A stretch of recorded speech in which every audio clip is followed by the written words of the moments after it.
Hey guys, so today I'm going to be showing you how to do Kyoshi warrior makeup from Avatar: The Last Airbender.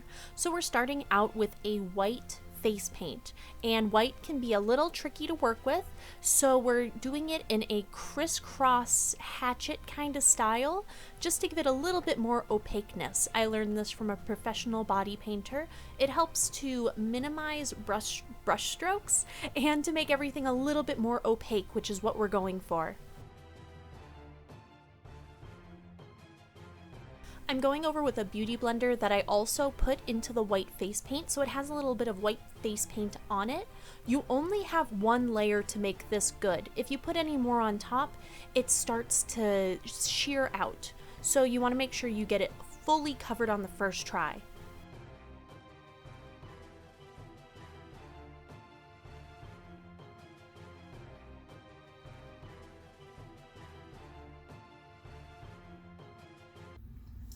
Disclaimer, white face paint is white face paint. No matter where you look, most likely it has been photoshopped or they are using a very, very expensive type of face paint, probably Kryolan or something better. I am using Snazaroo. It's $10, 40% off coupon at Michael's. If you are wearing this to every single con for the rest of your life, sure, invest in the $40 one. But for now, if this is all you're doing, the $10 one will do you just fine. Just know that no one will judge you for your white makeup application because there is no way to make it perfect. Just to show you up close, it doesn't look that bad, but I can tell you in the sunlight, it looks chalky. So take with that as you will. If you are inside in a hotel venue, you're gonna look fantastic. If yours is an outside convention center, you may want to practice your application. Disclaimer over. To set our face paint, we're going to be going in with baby powder. I would not recommend this. If you have the Ben Nye face setting powder in either white or translucent, use that instead.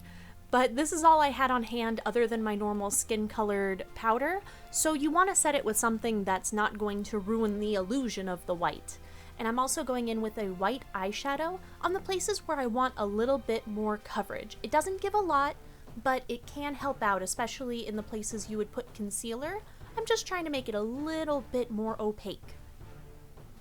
And I did not prime under any of this, because I was afraid of how a silicone primer would react with a water-based face paint. Now all I'm doing is taking a red eyeshadow and outlining where I want my red face paint to go. You always want to draw out your lines either with a light color or the same color you're going in with, just so you can correct your mistakes if need be.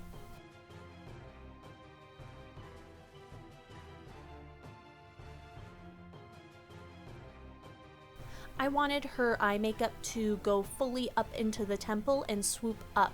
So you just need to trust the shape of your eye and just follow the bottom part of your eye and the direction that it goes up if it does go up. If not, you'll just have to guess where your temple would be and then just draw a line to your eye. It's more intuition than anything else. For the black part, it's going to go above the red. I'm taking a liquid eyeliner and I'm putting that on a tightly woven brush. It gives me more control than the normal pencil stick it comes with. Success! Now on to the red.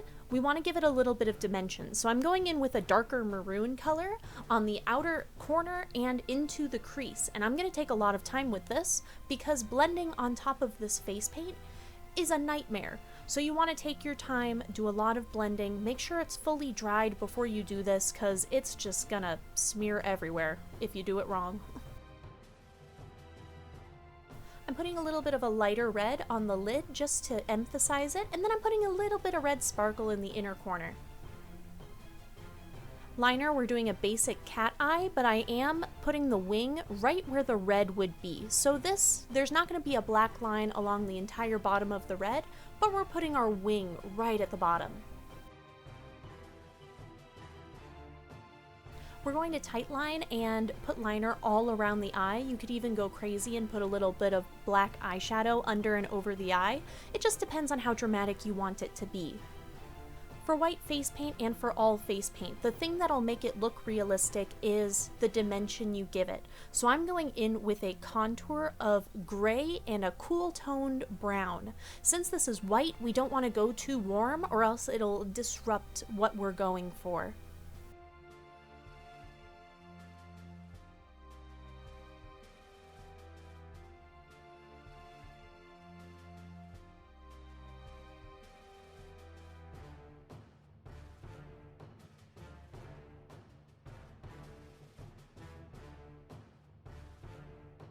I'm going in with a light blush color. I could have just used a normal blush. You can use a normal blush. And just put that on your cheeks. I didn't want to go crazy on this. I don't want it to seem like my skin color is peeking through, but I did want to give her a little bit of extra color. So for the lips, I wanted it to match the eyes, so I started going in and outlining my lips in the face paint color. But you'll see in a second, it just doesn't work on the lips. It emphasizes every single crease, it doesn't spread, it dries them out. So instead I found a close enough lipstick color, and I would highly recommend this. For highlight, I'm going in with a bright sparkly white.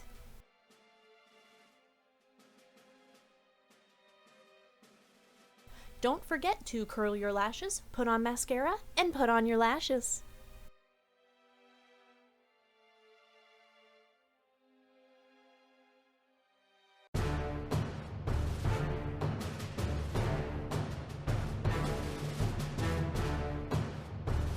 Thank you guys so much for watching my Kyoshi Warrior makeup tutorial. I'm sure you heard my disclaimer before, but my review of everything that I did today, white face paint is white face paint no matter what you do to it. So you make do with what you can. The red face paint, fantastic. The black in the eyebrows worked wonderfully.